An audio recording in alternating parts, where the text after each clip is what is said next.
Great. Well, congratulations, guys, on the new season. I got to watch a few episodes and thought it was really funny.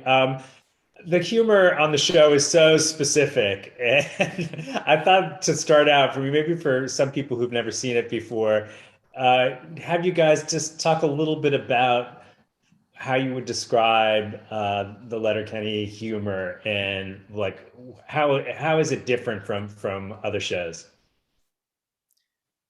Well, I Uh, guess it's pretty Shakespearean, I guess, on some level, like the wordplay and the speed of the dialogue. I mean, it's almost I would put it more in the Gilmore Girls world than I would in other worlds, let's say. It's very clever and very quick, but then it takes all the intelligent things that happen in Gilmore Girls and it turns it into the lowest common denominators of society, which is the us.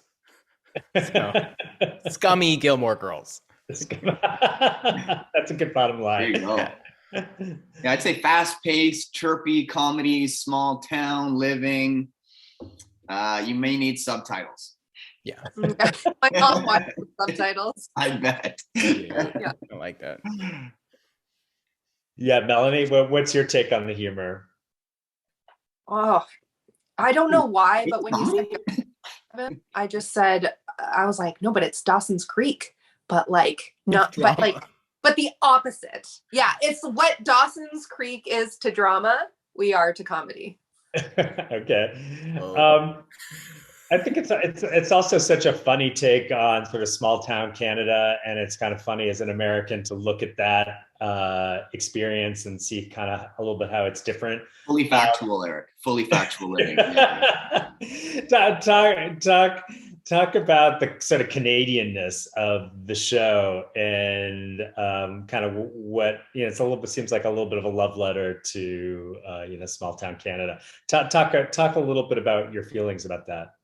Well, growing up in Vancouver in Canada here, I've been acting for many years. And a lot of the times we work on shows that try and replicate American cities, whether that's Seattle or New York or New Orleans or wherever. And for this show to be very proudly Canadian, we have Canadian money, Canadian sayings, Canadian cities. Jared is very proud to be Canadian. He's born on Canada Day, and he wanted to make a show that he literally is born on Canada Day.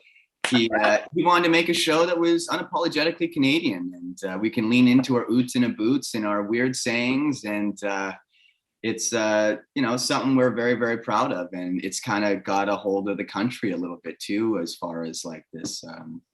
Most people in Canada seem to know what the show is, whether they watch it or not. They can at least recognize it, so it's pretty special. Yeah. Also Evan and special to be recognized like in the States, which has such a great film industry. And I think a lot of times we kind of for some reason looked down on our own industry here and even our own people and country, like trying to smooth out the abouts, etc. Mhm. And so it's really nice that when I go to the States, people are like, Nick Murray's a piece of shit, like, and it's just really like, oh, we're He is, we're yeah. being recognized. He is. He is. It's a piece of shit. That's true. No doubt about it. So it's nice to be recognized, as and valued in By a way Brad that Pitt. Oh, sorry. right. Yeah, sorry. So for each of you, why don't you tell us a little bit about one of your favorite scenes, or maybe it could be a moment behind the scenes in the season that kind of like summed up the experience for you of working on this season.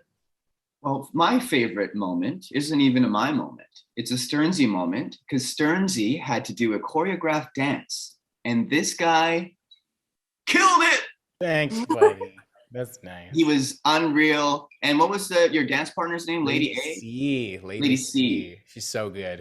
And it was just fun to watch these two perform it take after take after take, and they kept getting better and better and better. And I know how hard Evan worked on that dance, and he crushed it. Very nice. You're nice. You guys have something to say, or is it? Nope, I'm done. No, yeah, the dance was really fun. We rehearsed it. I remember that the morning we had to actually do it. We're rehearsing in the parking lot next to the parking lot we're about to do it in. I was like, oh, the rehearsal parking lot versus the performance parking lot. And it just really put into perspective like what Letterkenny's all about. But it was a lot of fun, and everybody was so great about it. You guys were super sportive, even on the day, like just hyping us up before we do it. It was great. It was a joy. Fun. It was really fun. I remember we did one, I don't know what I'm allowed to say, so I'm frightened. But anyway, we did one night shoot and everybody was there. I think this was just fresh out of lockdowns. I think it was just kind of, we were all back and Yes. Everybody was there and we were all cold and it was supposed to be summer, I think. Anyway, but it was just so, we were all intense warming up and between takes, and it was like a party, and it was just such a nice behind the scenes moment of like, you catch up with everybody and just when we're all together like that, it's so special and probably expensive. I bet you they don't want to do that again. Anyway, that was fun. So final question, something we ask all the actors that we interview. We love to hear a little bit about people's backstories. So I'd love to hear from each of you what your very first acting experience was that made you decide that you wanted to become an actor. Oh my gosh. Whoa. I did a play in grade 3 or 4 where it was a play called The Runaway Snowman. And my character was named Freddie Fast Talk. And I was trying to convince the city to sell their snowman or something. So that was my first. I love this origin. Freddie Fast Talk in the play The Runaway Snowman. So there you go. That's what got me, I've got to say. And I haven't looked back since. Melanie? I remember I grew up in Ottawa, so there wasn't at the time anything going on there. And I was in no offense to our government town. Literally I lived by a cornfield, so it's not a cornfield anymore. But anyway, and I just remember staying home from school and watching like daytime television, like the talk shows. And I remember, so stupid, but like, there was a really sad, somebody had a bad life, I forget. And then I pretended that I was the person on the talk show and I was being interviewed about my horrible life. And I was weeping and I was like, this is nice. I got something here. Yeah. So it was just like a one-woman show in my living room that really captivated me.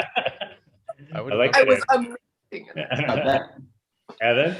I think I just thought about this. I guess the moment where I realized like I think I could perform for a living, grade 7 talent show, breakdancing to the Mortal Kombat theme song was pretty hype, and I definitely enjoyed the feedback I got. Did you say what was I wearing? Yes. That's a weird question to ask about a kid. But I was probably wearing my all-white tracksuit with Fat Farm sneakers. Backwards hat. Yeah, it was like it was flat brim. It was off to the side. Yeah. I was a b-boy. Did anybody get this on video? I'm sure someone has it on like VHS, like a crank VHS or something. This was a million years ago, guys. I'm 75. Yeah. It's not digitized, if that's what you're asking. Thank God. Well, there you go, Eric. 3 great stories for you. No, I love it. That's what the earlier the better. I love all that.